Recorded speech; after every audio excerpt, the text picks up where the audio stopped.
Tanto é que João seleciona 7 milagres, De alto para baixo. Né? Para provar isso. João seleciona apenas 7 demonstrar. milagres, os cimeios. Não é para Jesus era um curandeiro. Então. Ele está mostrando os sinais. Então, começa com as bodas de Caná no capítulo 2 e termina com a ressurreição de Lázaro qual é o no capítulo objetivo 1. dos sinais que ele diz no prólogo? Então, Para que veja. creiam. Para que crer. Mas o que vai fazer crer? E vimos a sua glória, Para como que da creiam, unigênito do exato. Pai. Para que Tanto creiam na é sua que ele glória. faz- Ver a Para glória... que contemplem a sua glória. E ao contemplar a glória, você crê nisso. Por isso que crer, e eu vou falar disso numa das mensagens aqui, o que significa crer em Jesus? É muito mais de dizer eu acredito. O que acontece no seu coração quando você vê algo glorioso? É um encantamento. Por que você viaja para lugares bonitos? Você quer encantar seus olhos, seu coração. Então, crer é muito mais do que acreditar. É ser encantado, é aquilo captar você por inteiro. Então, João diz isso, para que vejam sua glória. E os milagres vão mostrar isso, a glória dele. Os milagres foram dados por Jesus para dar autenticidade ao discurso. Então, veja. Eu sou o pão que desceu do céu. Multiplicou pães e peixes. Eu sou a luz do mundo. Abriu os olhos aos cegos. Eu sou a ressurreição e a vida. Lázaro vem para fora. Ou seja, os milagres não tinham fim em si mesmos. Os milagres apontavam para a glória de Cristo. Né? Então, assim, é precioso. Então, Ou seja, estudar os esse período milagres... é muito importante. Eu ministrei recentemente Eu sobre preguei o no cego João de inteiro. Você está nascença, pregando, lá, o né? capítulo 9. É. Eu percebi que o sinal ali da cura do cego de nascença, ele tem um viés muito mais cristológico do que antropológico. Né? A igreja transformou esses sinais, esse sinal, na verdade, todos os sinais, né, em algo voltado para o homem. Né? Você olha para isso e pensa na possibilidade de você também ser alvo de um milagre desse. Certo. Mas a ideia é revelar Jesus como Deus, né? Isto. Como, Que é o tesouro maior. como né? que tem O próprio poder. Cristo. Ou seja, a ênfase é na cristologia, é olhar para Cristo, né, que tem esse poder de dar vista a um cego de nascença. O texto vai dizer que nunca houve na história, nunca se ouviu dizer que um cego de nascença tenha Tanto é que buscaram o sido homem, curado. entrevistaram os pais, como é que é isso? Como é que Exato. pode? Aí o homem falou assim, olha, só sei de uma coisa, eu era cego, agora eu vejo. Eu acho que o papo está muito bom, mas nós vamos ter que já partir para a finalização. Mas eu gostaria de, ainda nessa questão da história do cristianismo, entender algumas coisas. Por exemplo, esse termo cristianismo, ele é cunhado pela primeira vez onde? Essa história é muito interessante, porque Lucas registra que foi em Antioquia que pela primeira vez foram chamados de cristãos. Certo. Antioquia. Isso no primeiro século. No segundo século, iníciozinho, um homem chamado Inácio de Antioquia, é ele que cunha a expressão cristianismo.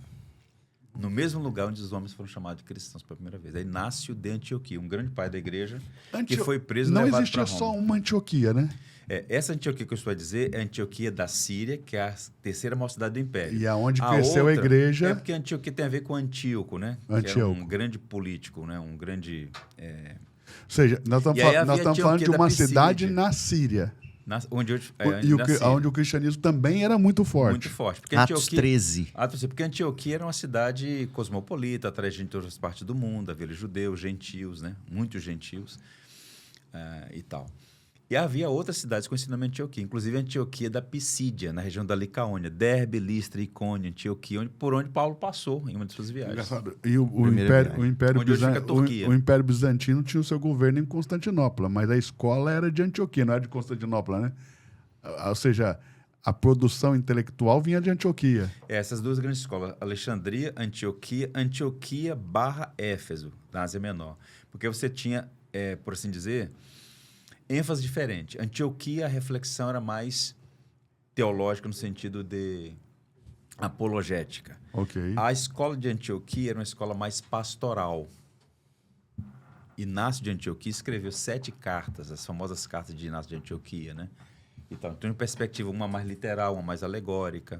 Então, tem essas Essa ideia todas. também do literal e alegórico se dividia nessas escolas, né? Uma Sim. mais literal, outra mais alegórica.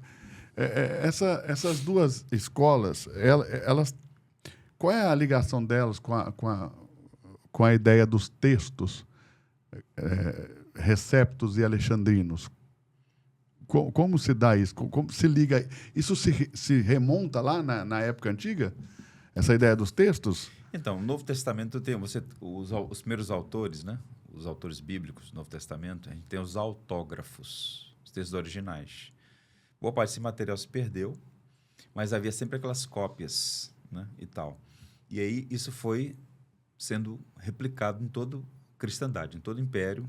Então, muito depois que você vai ter essa coletânea, que a gente chama de Bíblia, né? O Novo Testamento. Os 27 livros já eram reconhecidos. Você tem um cano muratoriano, a Tanás já tinha lista dos 27 livros reconhecidos. O F.F. Bruce escreve muito bem sobre isso, uma recomendação de leitura, chama-se Cano Bíblico, F.F. Bruce. Então, ele vai fazer esse panorama, falar um pouco desses textos receptos, textos... Aí, depois que você vai recebendo outros nomes, né? Inclusive, a gente está lançando um livro sobre esse assunto, né? Grego para a Vida. E no início, o autor vai falar um pouquinho sobre a história desses manuscritos, que muito cristão, às vezes, tem uma visão assim, muito de passagem desse material, né? Mas o fato é que essas escolas estão trabalhando com os textos em grego ou a parte ocidental já com texto traduzido para o latim, porque você sabe que você tem os teólogos latinos e teólogos gregos. Certo. Agostinho, por exemplo, não sabia nada de grego. Agostinho é um teólogo latino, que era a língua já do Império Romano, nesse momento. Então, você tem o texto grego original e você tem as traduções para o latim. Agostinho sempre pregava a partir do latim, e não no texto grego, entende? Então, você tem essa... E as escolas vão, cada uma, fazendo seus movimentos e dando as suas ênfases. Eles erram, acertam. A Origem, por exemplo, acerta e erra. A gente olha um texto dele e fala, como é que o cara fazer uma leitura dessa? Está falando da alegoria, né? Alegorizava demais o texto bíblico. Os alexandrinos. Mas hoje nós temos traduções oriundas de manuscritos dessas duas escolas, né? Ou seja, tem os textos lá, receptos, que são considerados bizantinos, e você tem os textos de Alexandria. A Corrigida Fiel é o texto da... Tem melhor?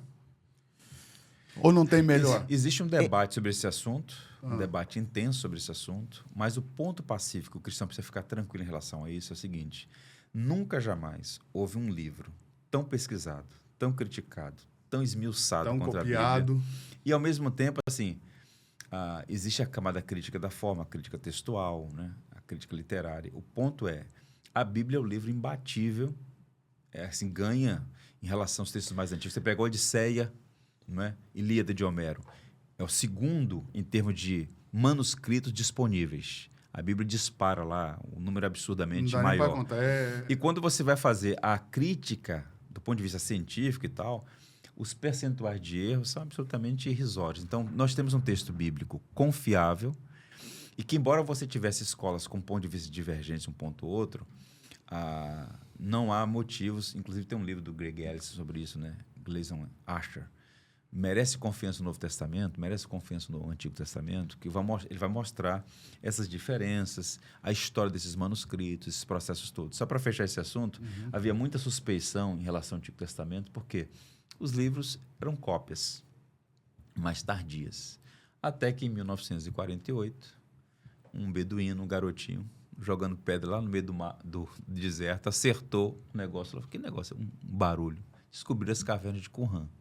Okay. E aí encontrou esse material. Agora vamos encontrar os erros da Bíblia. Não é que botou material na mesa e começou a pesquisar. E uma comunidade anabatista, né?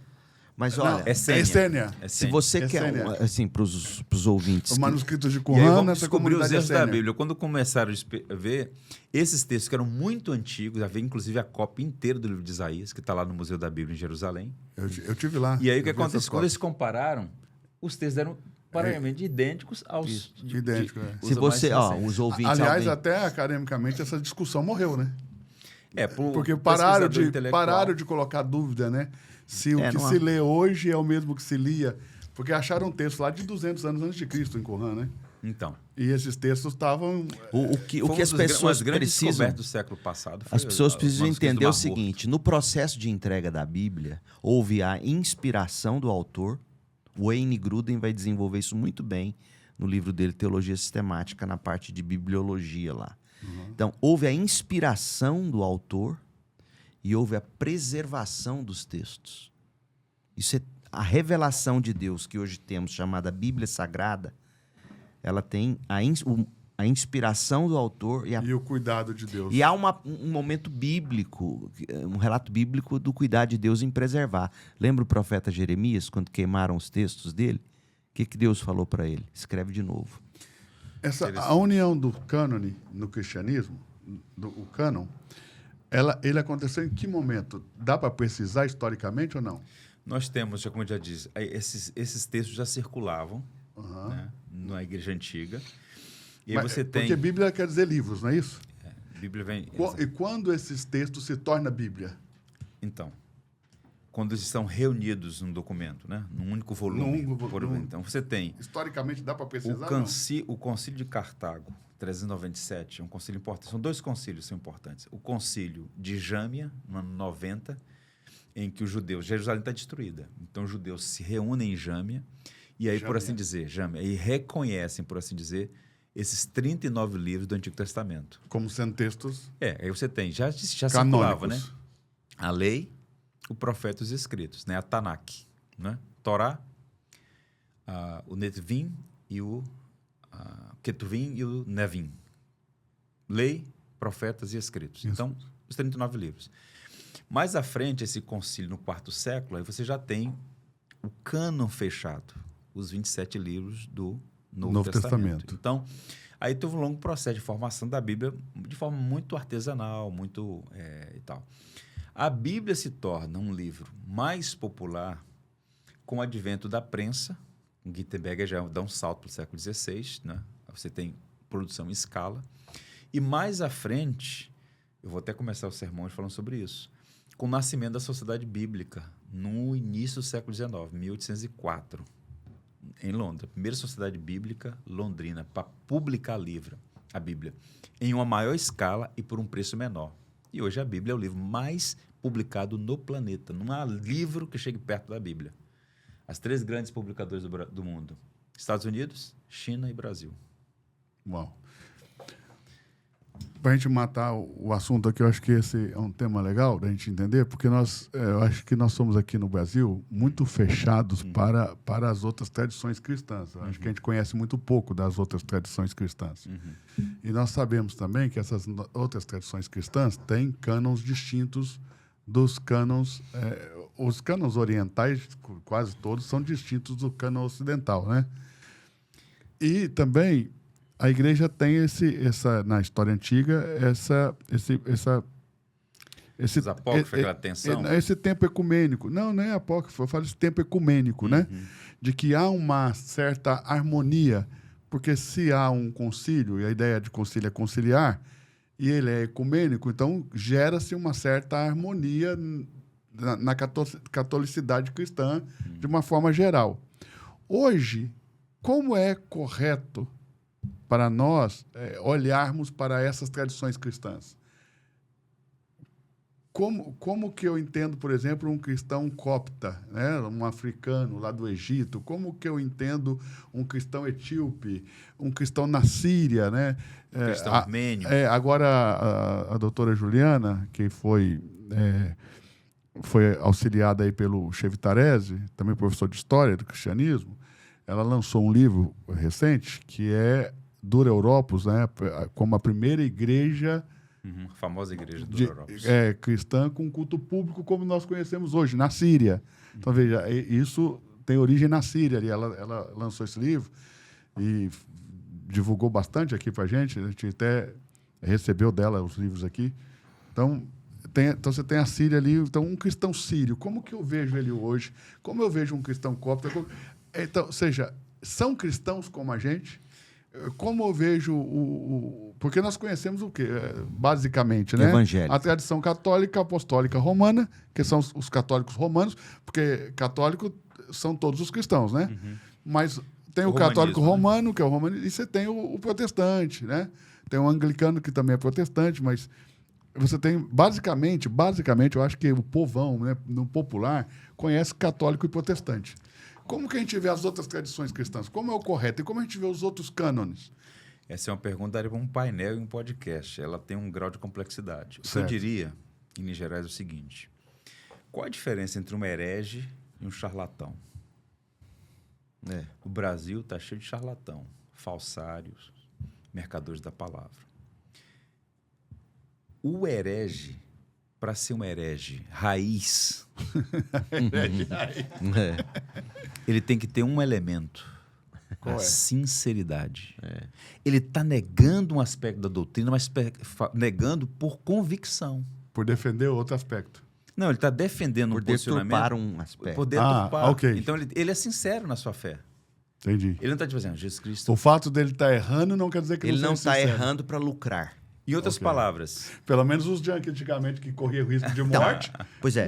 Então, E hoje também. Ou seja, em outras palavras, o herege raiz, ele é sincero, Ele não erra para lucrar. entendeu?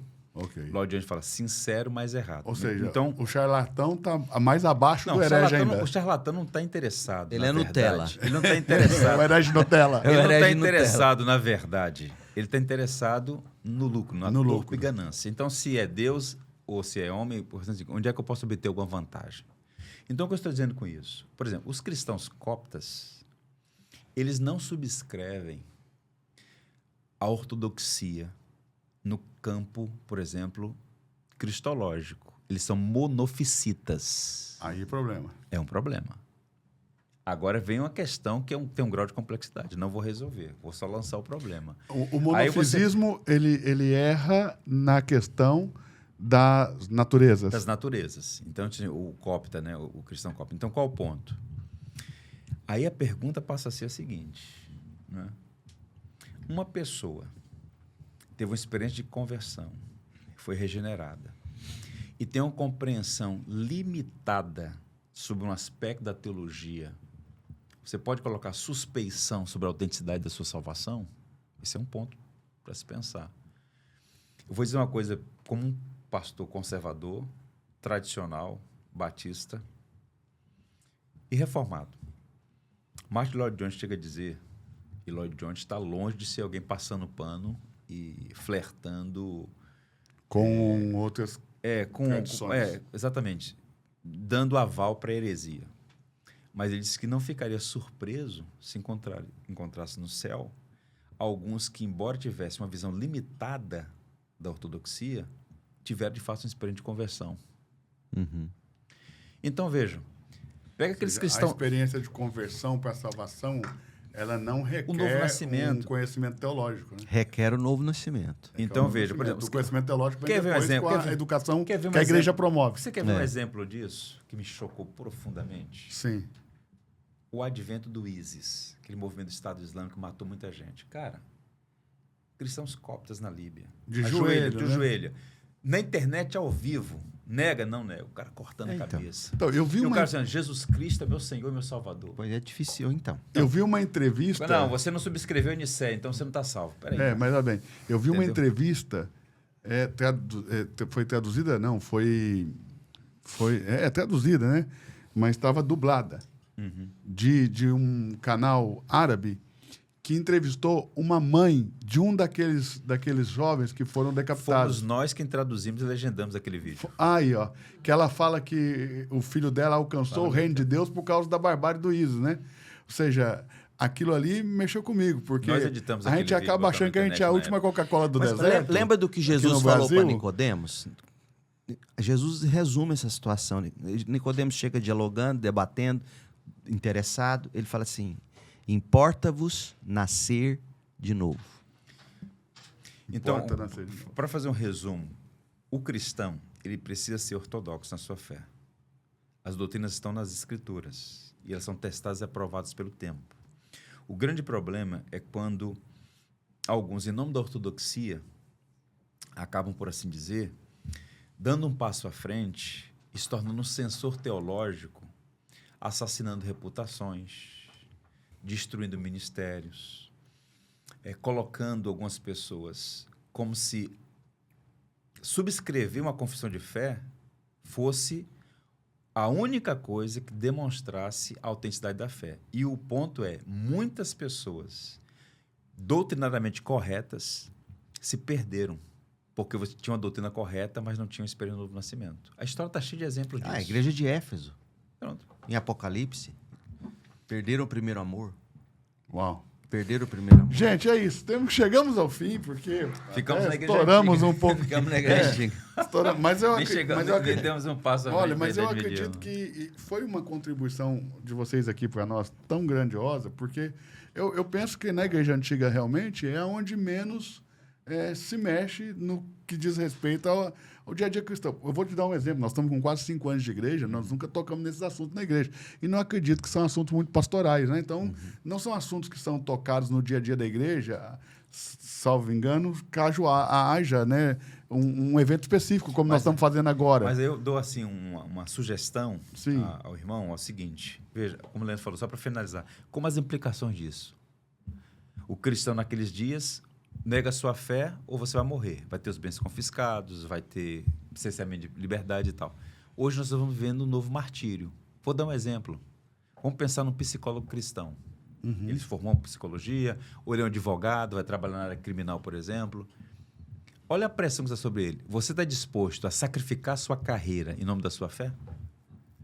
Porque certos posicionamentos vai te custar sua carreira, seu nome e dinheiro. O profissional da reputação, psicologia hoje Então, numa berlinda. Então, o que acontece? Como estudar o comportamento daqueles cristãos que amaram mais a Cristo do que este mundo? Então, tem implicações práticas. É isso. É muita coisa. Gente, muito obrigado, pastor Júlio Clay. Prazer, Val. Olha, assim que possível, vamos fazer de novo, Leandro. Assim que possível, vamos fazer de novo, né? A contribuição de vocês que foi riquíssima. Essa parte da história antiga da igreja, eu penso que foi, assim, impressionante. Muito obrigado por nos responder também as dúvidas, os questionamentos. É uma evolução aqui, assim, gigantesca, né? De dúvidas e de perguntas que surgem. Mas muito obrigado. Deus abençoe vocês. Gente, um abraço, que Deus abençoe. Em breve nós vamos ter outra edição desse podcast, viu? Deus abençoe vocês.